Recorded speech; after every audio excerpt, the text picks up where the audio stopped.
Hello and welcome to Reviews. Now, I am not the first person, far from it, to say that Marvel has an editorial problem. I've been saying it, many others have. When C.B. Cebulski had taken over, when he became the editor-in-chief of Marvel, I'll be honest, I had my doubts. I believe I even said so in a previous video. But I was hopeful. I wanted to see if he could kind of right the ship, or at least guide it a little bit. And as you see, no, we're not seeing that. And I'm going to show you the problem with Marvel right now, and it goes deeper than just the editor-in-chief. Basically, the whole editorial team needs to be gutted. But I think we could get a start if we had a strong personality, a bold personality of the editor-in-chief. And C.B. Sapolsky is not that person. And like I said, I'm going to show this, not using sales, because that would easily show it. Other people have shown that. That's the ultimate proof. The proof is in the pudding, as they say. No, I'm going to show this using one character. And of course, it's SheHulk. So let's just start off here. We're going to look at where Mariko Tamaki's series had ended. Where Jennifer Walters was Hulk for a while. She was big, she was muscular, almost manly. She was gray, covered with scars. But at the end of the series, they kind of righted her. We got the SheHulk that we're used to. The SheHulk that we've grown to love. She's green, she's smart, she's intelligent, she's articulate. And I know in my comments, some people are liking some of the newer takes on SheHulk, and that's okay. I think it's a regression, but if you like it, hey, more power to you. Now, what we're seeing here, and I'm going to use this panel here from Avengers No. 3 a couple issues ago, where in the newest Avengers series, Jennifer Walters, when she became SheHulk, she's still green, but she's overly muscular again, but worst of all, she's barely articulate. She's pretty dumb. She's speaking like the Bruce Banner dim-witted Hulk. And again, I find this to be a regression, and I bring this up because Carol Danvers even kind of points out, I thought you worked through this. Now, mind you, this was a couple issues ago. Let me bring up, by way of comparison, Unbeatable Squirrel Girl number 34. We get introduced because Squirrel Girl has been arrested, her and her buddies, and to be honest, I'm not even going to go into it. It's a stupid issue, it's a stupid comic, and it's horrible to look at. But we see that Jennifer Walters, as SheHulk, is once again a practicing defense attorney. You see that she's articulate, she's smart, she's basically the character that we're used to, what we expected to progress after the end of Tamaki's SheHulk series. Basically back to where she was. No harm, no foul. And as she's doing her lawyer thing, eventually the conflict comes out with Kraven the Hunter and everything. He escapes, and SheHulk basically hulks out a little bit more. You see, now she has the wild hair, she's bulkier, she's more muscular, even though this art is painful to look at. I think I've seen children draw better than this. I mean, look at that hand, but I'm going off on a tangent here. But again, we see that she is still articulate. She mentions that, she's needed on crowd control. That's showing that she's smart. She can speak. She realizes, hey, I need to take care of this. This is, not smashing. I need to handle crowd control. This looks to be a progression, a continuation of what happened at the end of Mariko's SheHulk series. Okay, she's kind of back to normal, and I can handle this. As she gets angrier, she gets stronger, hair gets a little wilder, maybe bulks up a little bit more. That's fine, that's okay. I mean, that seems like a logical leap. So, let's go ahead and go to the Carol Danvers, the Life of Captain Marvel number 1. Just one panel I want to show in this. We see as Carol Danvers is pounding moonstone, I think that's supposed to be, and someone had made Thor had made a comment, and you see Jen looking up at her saying, "I don't know, Thor, that looks like Hulk-sized anger to me." Now we see the She-Hulk as she's appearing in Avengers, because basically the life of Captain Marvel has the Avengers in it, more or less the key members of the current team. And so we see the bulkier She-Hulk, the way she looks in the current Avengers series. But, she's smiling. She's intelligent. She's forming a complete sentence. Actually, a couple complete sentences. Of course she's making a joke about Hulk-sized anger, but okay, whatever. It's still kind of a carry-on from what we saw in Squirrel Girl. Now, let's move on to Avengers number 5. Now, as I mentioned last week, we have this muscular She-Hulk who can barely speak. She's got the wild hair. She looks a lot like her Savage appearance, but bulkier. Smashing and kissing. She's barely able to speak in this series. And, she says stupid things like, Hulk is the warmest one there is.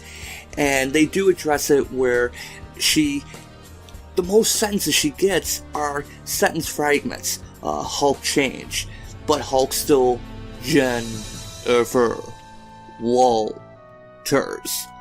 And Hulk here for reasons. Okay, this is Avengers number 5. This is kind of like her main book right now, where she's starring. She guest starred in the Squirrel Girl issue. She made that one-panel appearance in The Life of Captain Marvel. Now, the reason why I'm showing these 3 books, and there is a reason to this, these books all came out the same month. In fact, 2 of these books, Avengers number 5 and The Life of Captain Marvel number 1, came out the same week. And we have arguably 3 different portrayals of a major Marvel character. Now, you could argue that the Life of Captain Marvel version, we only saw her for one panel. It kind of lines up with what we saw in the unbeatable Squirrel Girl number 34. You could see where the bulked up She-Hulk, when she was, playing crowd control, where she could be the same one that looks like Hulk-sized anger. But earlier in that Squirrel Girl issue, we saw the old She-Hulk, the defense attorney, the articulate. And that is the problem that I am trying to point out. I should have looked at the book before I made this video. I apologize. I have them around here somewhere. So I'm not sure how many editorial teams we have. But this is the problem, is that we have a character appearing in 3 different books in the same month, and we're seeing 3 different versions. We're seeing the 2 different extremes, the both ends here between the classic She-Hulk, I guess you would say normal, regular She-Hulk, and this muscle-bound, dim-witted, angry oaf that just likes to smash. Same month, 2 different portrayals. Can you see in Avengers 5, in Avengers number 5, could you see this character being a defense attorney? Let alone appearing in court speaking full sentences. And that is the problem, and it goes back to editorial. Now, Cebulski, people thought he was going to right the ship. He was going to turn things around. And like I said, I had my doubts because, and I hate to say this, there's a cancer in Marvel. And I hate to use that word because I feel that, hey, everything's cancer, it's overused. But it is. Just cutting off one bit is still not going to fix the issue. It is far deeper. However, I think Cebulski might have had a better shot at correcting things if he wasn't such a... And I get the impression he's a company man. He's doing what Disney says to do, just trying to smooth over the, I guess, crowd uproar, keep everything good with the other creators. But we don't need that right now. Marvel does not need that.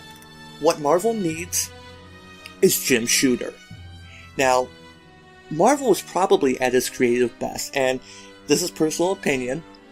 If you go back to the 80s, when Jim Shooter was the editor-in-chief, now, you could say he ruffled a lot of feathers, which is true. He was a very dynamic, bold person. And you see that in various interviews. You see that in the, in that Marvel book. There was a really good book by Marvel written by,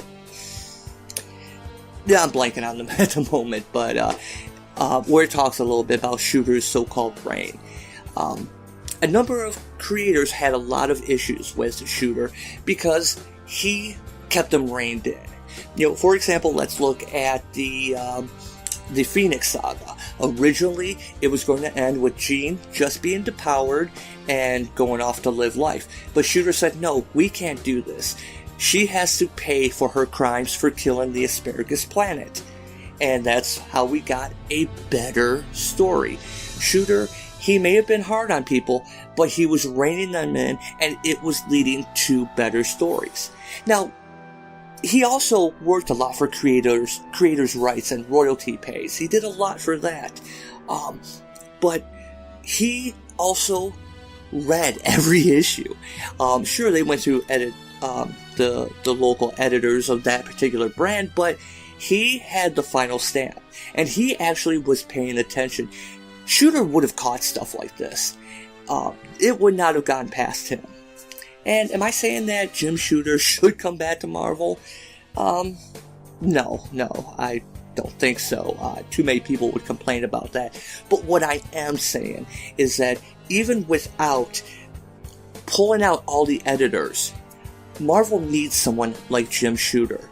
Someone who is not just a company man, who is not just trying to keep everything smooth and not trying to make any waves. If Marvel wants quality products, they need someone who is willing to step in and say, no, this will not stand. And like I said, I'm just showing 3 comics from the same month, within 2 weeks actually, and 2 of them were released the same week. And we're seeing this character of SheHulk in 3 different forms.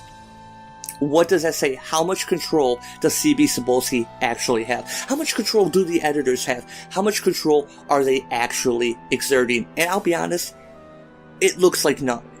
It looks like none. And that's without even getting into the horrible typos that have plagued the books for a good couple of years.